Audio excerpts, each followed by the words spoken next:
On day one of this federal government shutdown, Democrats and Republicans appeared no closer to cutting a deal. On the Senate floor, there were two votes on funding measures, one backed by Republicans and one backed by Democrats. But ultimately, neither of them got enough votes to pass.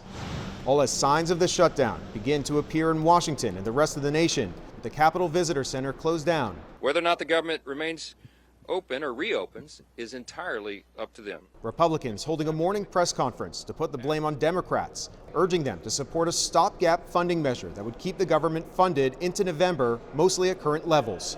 Does this look partisan? Does this look dirty to you? But Democrats are demanding concessions on health care, including an extension of enhanced subsidies for Obamacare health insurance, which are set to expire at the end of the year, as well as a rollback of the major cuts to Medicaid that were included in the GOP policy bill signed by the president in July. The Republican health care crisis is immoral.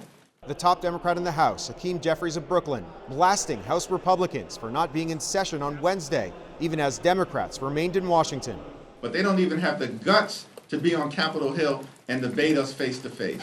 Jeffries says that Democrats remain in lockstep, but cracks are starting to show in the Senate, where 3 Democrats voted in favor of the Republican stopgap bill. That includes Pennsylvania Democrat Senator John Fetterman. I don't believe that it's ever going to be a good choice to shut the government down. This isn't entertainment. And some of the first people feeling the impact of the shutdown are federal employees. Essential workers like FBI agents, air traffic controllers, and members of the armed forces are being forced to work without pay, while non-essential workers face furloughs or worse. Because we are in a government shutdown, we are going to have to lay some people off if the shutdown continues. In trying to ramp up the pressure, White House Budget Chief Russ Vought froze federal funding for programs dear to Democrats, including $8 billion earmarked for renewable energy programs in blue-leaning states, as well as $18 billion in New York City infrastructure projects, including a long-delayed rail tunnel under the Hudson River. Senate Minority Leader Chuck Schumer, a New Yorker, reposted the announcement with the message, "In Donald Trump's authoritarian America,